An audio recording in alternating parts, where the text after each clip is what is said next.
জি। 15 August Awami লীগের কাছে ছিল শোকের একটি মাস। পুরো মাস জুড়েই বিভিন্ন কর্মসূচি পালিত হতো এবং 15 আগস্ট ঠিক দিন যেদিন থেকে শুরু হতো, অর্থাৎ 15 আগস্ট প্রথম প্রহর থেকেই ধানমন্ডি 32 নেতাকর্মীদের পদচারণায় মুখরিত থাকতো। নেতাকর্মীরা আসতেন এবং এই জায়গাটি যেন তীর্থভূমিতে পরিণত হয়েছিল আওয়ামী লীগের জন্য। আমার সামনের যে ভবনটি দেখছেন, এটি আওয়ামী লীগের সেই শেখ মুজিবুর রহমানের ঢাকায় আসার পরে প্রথমবারই, যেটি পরবর্তীতে 75-এর পরবর্তীতে শেখ হাসিনা সরকার যখন ক্ষমতায় আসে তখন এটি জাতীয় জাদুঘর হিসেবে, অর্থাৎ বঙ্গবন্ধু স্মৃতি জাদুঘর হিসেবে এটি রূপান্তর করা হয় এবং পুরো ভেতরের যে জায়গাগুলো, সেখানে আওয়ামী লীগের ব্যবহৃত বিভিন্ন জিনিসপত্র ছিল। এবং 5 আগস্ট ছাত্র জনতার গণ অভ্যুত্থানে শেখ হাসিনার পলায়নের মধ্য দিয়ে বাংলাদেশের নতুন পটভূমি রচিত হয় এবং সেই নতুন পটভূমিতে নতুন দৃশ্যপটে দাঁড়িয়ে যায় 32 নম্বরের এই বাড়ি। এবং এই 32 ঘিরে আওয়ামী লীগের যত স্মৃতি, আওয়ামী লীগের যত সংগ্রাম, আওয়ামী লীগের যত পরিশ্রম সবই ছিল এবং 32 হয়ে উঠেছিল আওয়ামী লীগের নেতাকর্মীদের জন্য এক তীর্থভূমি।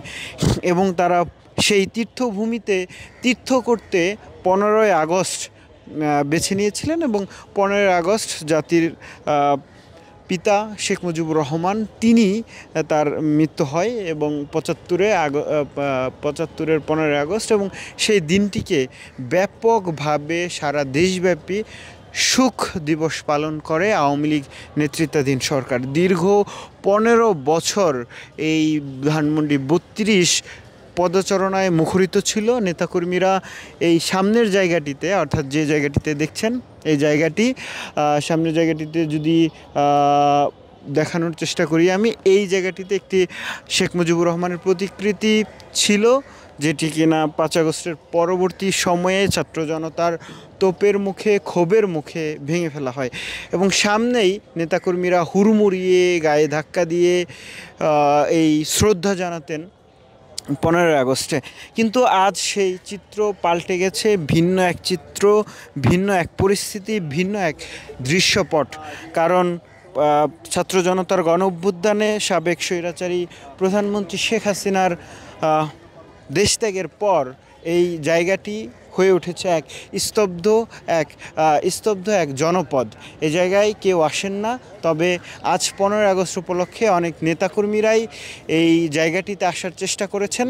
গতকাল রাত থেকেই চেষ্টা করেছেন অনেকে, তারা এসে, বেশিরভাগ তারা কর্মী, কিন্তু পদধারী কোনো নেতা এই জায়গাটিতে আসার মতো সাহস করেননি। একসময় যেখানে আওয়ামী লীগের দাপটে কেউ আসতে পারতেন না, সেই জায়গাটিতে এখন আওয়ামী লীগ আসতে পারছে না। ব্যাপারটা যেন 360 ডিগ্রি অ্যাঙ্গেলে ঘুরে গেছে সময়ের পরিক্রমায় এই পরিস্থিতি। আর একটু জানিয়ে রাখি যে আজকে 2025-এর 15 আগস্ট আমি যেখানে দাঁড়িয়ে রয়েছি সেখানে কেবলই নিস্তব্ধতা। আজ শুক্রবার এবং যে দিনটি শোকের এক অন্যতম মুহূর্ত হবার কথা ছিল, সেই দিনটি এখানে পাশে রাখা হয়েছে সাউন্ড বক্স এবং একটি ডিজিটাল স্ক্রিন।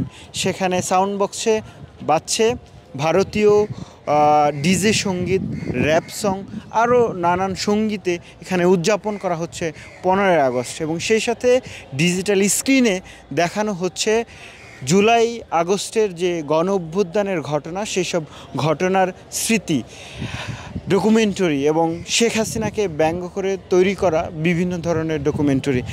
মূলত এখানে সাংবাদিক এবং আইনশৃঙ্খলা রক্ষাকারী বাহিনী, পুলিশের সদস্যদের উপস্থিতি ব্যতীত আর কাউকেই দেখা যাচ্ছে না। আজ সকাল থেকে এখনও পর্যন্ত 3 থেকে 4 জন এসেছেন শ্রদ্ধা জানাতে। কেউ এসেছেন কোরআন খতম দিয়ে শেখ মুজিবকে ভালোবেসে, কেউ বা শুধুই মাত্র দেখতে। তারা তোপের মুখে পড়েছেন স্থানীয় নেতাকর্মীদের। দেখছিলেন 15 আগস্টে ধানমন্ডি 32-এর চিত্র।